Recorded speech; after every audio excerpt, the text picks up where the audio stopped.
Ladies and gentlemen, on this episode of the G-Shock Watcher, we're not necessarily hunting for bargains, but we are looking at a very specific sort of watch spurred on by a friend of mine, Adrian, who wanted to talk about a special collaboration with the Royal Navy and the G-Shock Frogman.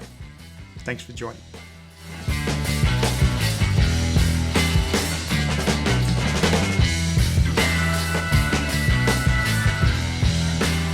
Ladies and gentlemen, thank you so much for joining me today. It's actually quite late on a Sunday afternoon, and the Singapore weather probably isn't worldwide news. Certainly there's much more tragic things going on over in the US, but it has been raining non-stop for 2 to 3 days here. The monsoon weather is coming in, and so I finally got a chance to sit down today and look at some of the things going on in the G-Shock space. And one of the particular spaces that I wanted to spend a little bit of time jumping around on was on the Frogman range. Now, the reason why I find the Frogman range very, very interesting is, well, I actually own one. I have the Frogman analog edition, which you can sort of see here. This is a watch which it's a love-hate relationship. What can I say? Right? I did sort of talk about the fact that this particular watch does have the clickiness issue, right? So if I click in the last bit here and then start to push down, you can hear that that click. But it is still a watch that I do love the look of. I think it's one of the cool sort of watches, and this is a model which apparently is no longer available, and it was the first sort of version of the G-Shock Frogman analog. Now, it's not the very first one, but they're talking about this being the first versions of the analog. But we'll talk a little bit about the history of the Frogman in a second and jump into some watches. Now, Vernon Plum suggested that I should make sure I check in on the watch I'm wearing, and I'm still rocking the blue-white porcelain watch. A bit hard to sort of see with the light there, but the blue-white porcelain watch was working today for me. I was just in white t-shirt and jeans, as you can see, and the blue-white porcelain digital watch does a treat. So I was enjoying wearing that particular watch today. It's actually a great watch, super comfy, super easy to wear, very legible, great watch to work with. Okay, but talking about this Frogman, right? Let's talk about the history of the Frogman. The Frogman itself is really one of those watches which is referred to as the Master of GC edition. And so what we see here on the screen is the full digital watch, which has been the sort of look and feel of the watch. And you sort of note as well the little frog diver there, which always comes up in the different watches. So, you know, your Mudman has a certain creatures. Rangeman has kind of like a, I want to say it's like a gopher or a mole, but the frog is the Frogman logo or representative of the Frogman watches. Now, of course, the Frogman watches is two types, right? There's the analog Frogman and there's the digital Frogman, and as we sort of said, this is the analog Frogman. Now, it says that this is the first one. I think it's just by choice or by coincidence they've actually put this up as the first one, but it's really not the first one. If we go through and have a look at the different sub-series here, so the GWF A1000s, there's actually quite a range of them. This one actually came out in 2021, but if we go back, the original was back in 2020. Now, this particular watch, if we have a look on Buy, it's a great looking watch. It's one I've wanted to go ahead and actually hunt down, but I did go for this particular one, which I was told was a limited edition in Japan. I'm still glad I kind of got it, because it'll be tough to get one. But this particular watch, you can get this at a reasonable price for about $500 on Buy, so about 58,000 yen. Yep, there's one more day of bids going on, but it is a watch you could go ahead and purchase. And in fact, if you look at the retail price when this goes for, it's like 105,000 yen. So secondhand, these watches are going for somewhere in the range of 52,000 yen, so half the price. But this is one of your standard watches. Not all of the standard Frogmans, not all of the unique Frogmans come down in price. In fact, some of them multiply. Like I've seen some of the prices of Frogmans go up 4x. Certainly we're not talking about Rolexes and all those fancy watches which are like 10x in price. But we're talking about a G-Shock watch. It's gone up 4 times the actual price, or at least that's what the market wants to get you to go ahead and actually pay for them. So I wanted to be able to talk about some of those watches and show you what they actually look like. If we go back in history a little bit, so back over here, the very first Frogmans were back in August of 1993 and cost about 18,000 yen. So we typically sort of say it's probably divided by 100, so it's about $180 for a Frogman. So very digital watch, big watch, very dive centric. Of course, it's a Frogman, and dive resistance down to 200 meters, but not much else, right? It was really about a watch you could wear underwater. But over time, as you start to go down and look through some of the features of these watches, they do start to get more and more advanced. So if we take a look at this one, it's come out in 2011. We've got magnetic resistance, we've got a moon graph, we've got a tide graph, we've got dive timing. Really started to get into capabilities that were very, very much about diving. So this became a fairly popular brand and very, very popular for a lot of people. We saw a lot of collaborations come in on these particular watches. So I want to show you some of those watches and just have a look at some of these really interesting prices that people actually have for them. Starting off, this one is the one which my friend Adrian really wanted me to go ahead and actually talk to. This is a G-Shock Frogman.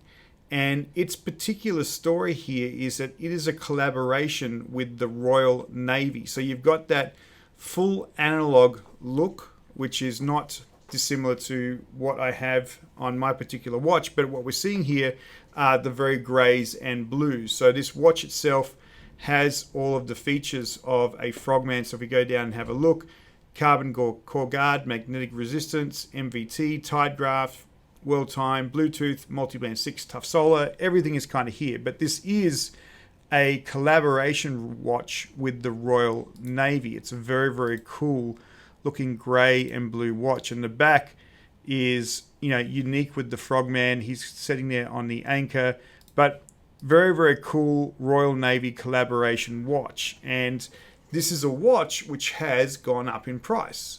So if we look at this, and look at the price, it's 110,000 yen when it came out.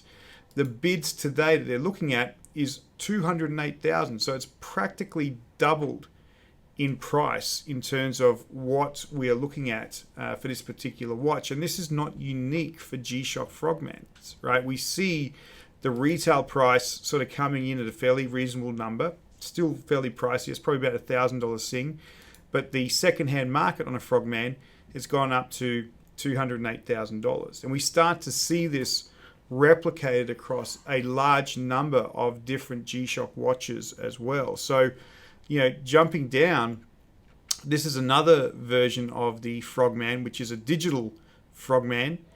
This is the Men in Navy edition. It's funny, they talk about this Men in Navy edition, but I don't actually see anything official showing that it's a Men in Navy. Even if I were to go back and have a look at the back plate, it's kind of cool. It's got this sort of metal Frogman, and maybe that is the Men in Navy look for it.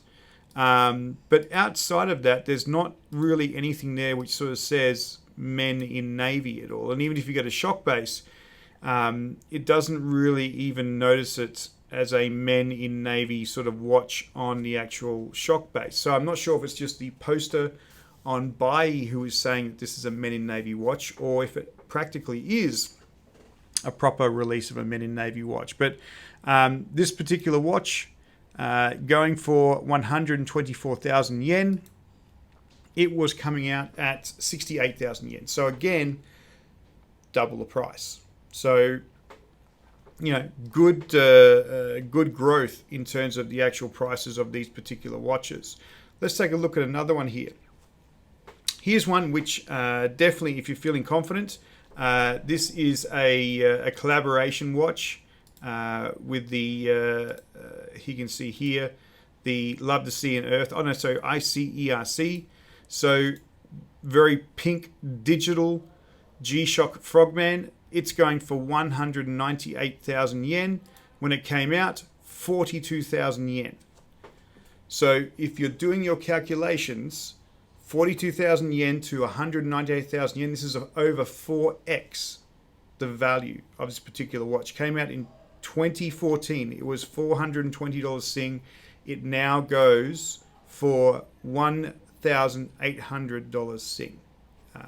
But again, as I tell my kids, you can say that's the price until somebody buys it. That's not the price. Maybe no one will buy it. Like, there's no bids today for this particular watch, right? No one's actually bid at that particular price. Now, there's not even bidding. It's direct to buy out. But, you know, that watch, if the market really does go for it, that's a 4x increase on the retail of that particular watch, right? 42,000 yen. Tough solar, no Bluetooth, nothing else. But the market wants it to be at 198,000 yen. So significant cost for a bright pink watch, and nice to have that sort of collaboration element on the actual watch itself. Shame we can't see the back of this particular watch. We can only sort of see the front. Oh no, there we go. So there's your Love the Sea and Earth background. So kind of cool. Now another one here. This is obviously the big daddy. Like, this is one of those Frogmen which I would love to own. I'd love to own an MRG. MRGs are super expensive, but this particular MRG, I've always seen this one and thought it was a really nice sort of watch. This yellow and black. There's a couple of watches like this. This one, there's this Frogman, which is the yellow and black MRG, and you can change the band on this one if you wanted to. There's also the Bruce Lee edition, which is super, super cool as well. That one's even more expensive. But, you know, have a look at this price, right? This is a watch which was 999,000 yen. I actually have a feeling this one is about retail. It was about $10,000 Sing, but if we go and have a look, 770,000 yen. Okay, so it's not 2x, but it's definitely gone up in price in terms of what the market wants people to pay for it, right? So it also has increased in price. Now we are looking at some of these high-end watches, but you know, a lot of these Frogmans are going up in price themselves. Here's an interesting one. This is the Mastermind World Frogman. I'm assuming this is a Japanese collaboration.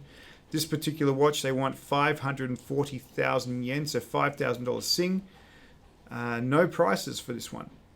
So maybe it is a very hard to get watch. Like, you can't necessarily go ahead and actually buy it on the market. Maybe like my Rangeman Hong Kong Fire Services Department watch. But this one, no price available, but $5,000 for this particular watch is no cheap price. Here's another one. This is also a Love the Sea and Earth collaboration watch. So it's going for 398,000 yen.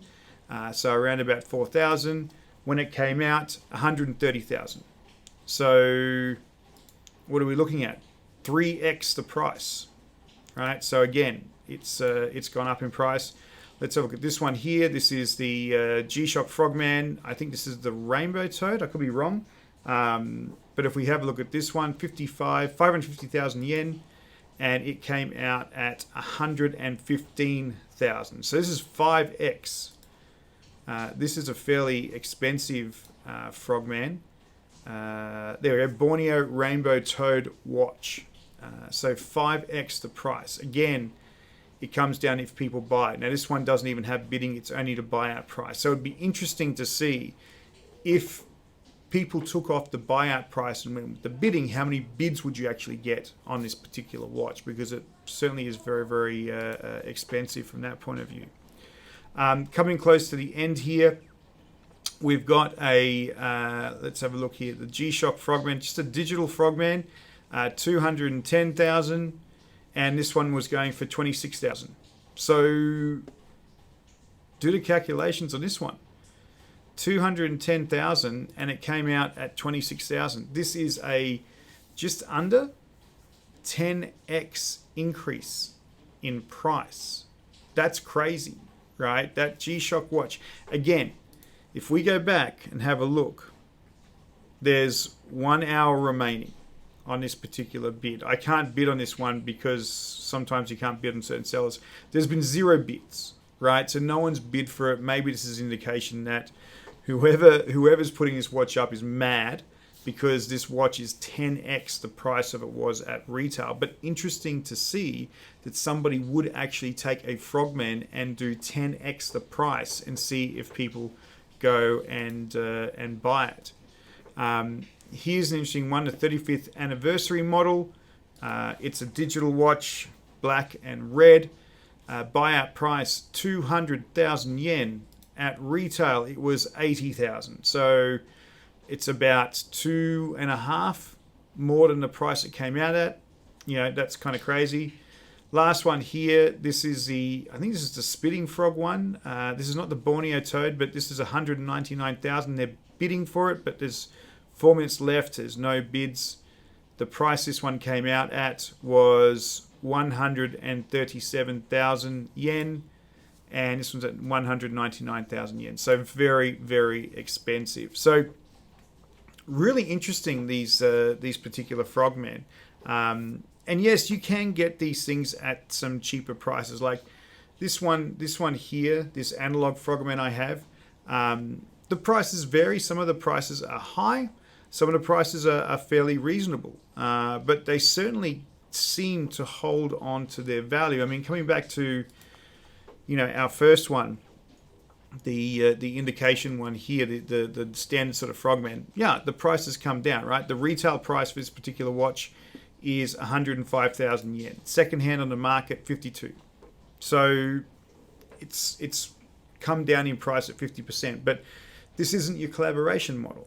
This isn't your limited edition model. This is a standard sort of Frogman. It's a great looking Frogman, but it's a standard Frogman. But as soon as you start to look at some of these unique ones, like for example your Royal Navy Frogman, something that came out in the market for 110,000, so $1,000, and now the market's willing to go ahead and try and put it up for 2,000 at 2x the price. It's pretty interesting. You're not going to get rich off the rising value of G-Shocks anytime soon, right? We're not sort of trading millions of dollars on G-Shocks, but it is interesting to see the value increasing. So there you have it, ladies and gentlemen. Interesting watches on buy. Looking at the Frogman. I like it. I have a love-hate relationship with it, but I'll stand by it for now. But I hope you found this interesting, looking at the actual Frogmans. Let me know if you want to go into more history about the actual Frogmans itself. But apart from that, ladies and gentlemen, thank you so much for joining me today. Have a great day. Bye-bye.